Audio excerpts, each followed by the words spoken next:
tema diz com um fenômeno esquisito acontecendo na Justiça Federal, juízes brigando, juízes em conflito.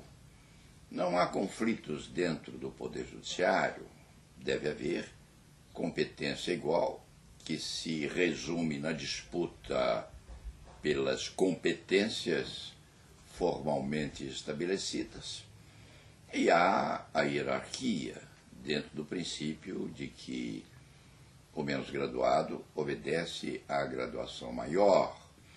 Isso existe na família, existe nas manadas de búfalos, existe entre os animais inferiores, existe entre os seres humanos.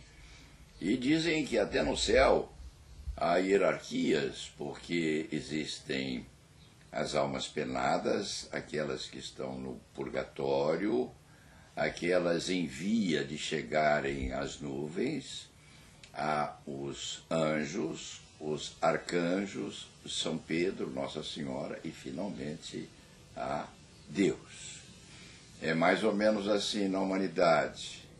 Lá, acima de todos, está a Suprema Corte.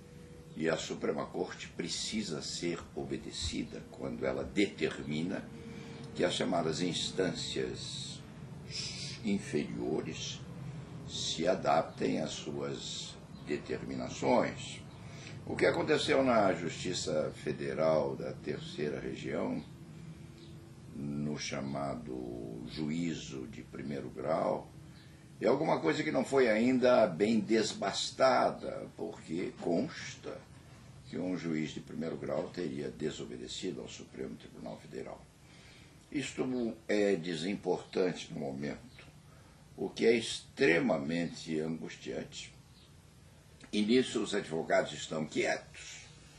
Os advogados se aquietam, a ordem também não mete a sua colher dentro daquela sopa, porque a ordem se preserva se quando a situação ficasse ou ficar extremamente complicada.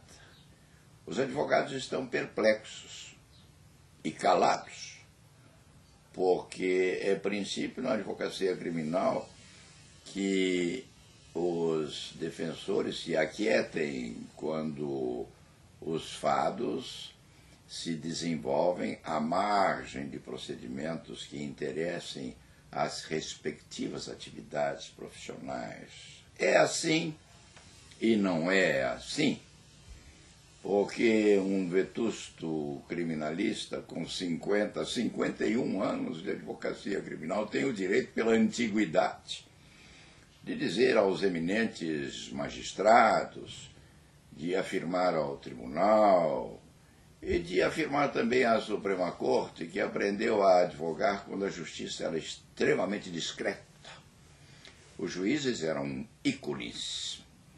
Os juízes não se metamorfoseavam em criaturas humanas, os juízes eram recatados, tinham os seus sofrimentos, as suas alegrias, com muita discrição, porque usavam a toga, e a toga era aquela mesma deferida aos lares domésticos na Velha Grécia. Eram quase semideuses. E assim este advogado aprendeu a admirar o Poder Judiciário. Psicanaliticamente até, um juiz é mais ou menos como se fora o pai.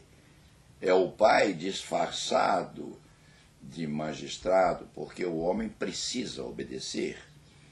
Isto é lição psiquiátrica. E este advogado aprendeu a respeitar e a obedecer aos juízes de qualquer categoria, veja-se bem, tanto de primeiro grau, como o desembargador, como aquele ministro dos superiores tribunais e da Suprema Corte. Este advogado cinquentenário obedece, respeita, venera, abaixa a cabeça perante a toga e fica muito aborrecido, muito defasado dentro daquela realidade que se acostumou a examinar e com a qual conviveu durante 50 anos da sua vida profissional. É preciso que isso se estabilize. E é necessário que os juízes de primeiro grau, sejam lá quais forem, aprendam também, independentemente de manifestações democráticas que devem existir, aprendam que aquele magistrado de grau superior precisa ser obedecido, porque se não o for, e se houver inversão de valores, e se houver crítica à jurisdição suprema, é bom que se saiba se estará desfazendo o Estado de Direito e se estará, inclusive, aviltando o princípio da hierarquia. É isto que este velho advogado criminal sente.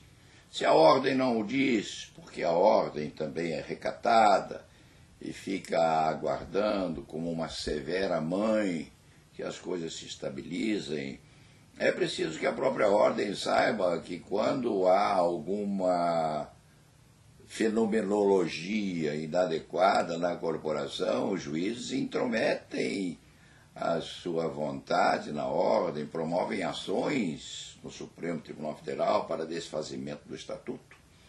Então, o que acontece de um lado pode acontecer de outro também. Se, quando uma corporação, uma associação de magistrados se intromete na vida íntima da Ordem dos Advogados, pode a Ordem também se intrometer na vida íntima do juiz. E se a Ordem não o faz? O advogado criminal velho, advogado criminal com um único traço de autoridade que lhe dá o meio século de convivência na casa que também é sua, é bom que se saiba, porque faz parte da administração da justiça. É bom que as coisas se estabilizem. E é bom que quando se vai fazer uma audiência e participar daquilo que é quase uma missa, se tenha a consciência e a ciência de que a família se estabilizou e que tudo está em paz, porque os filhos obedecem aos pais. E ponto final.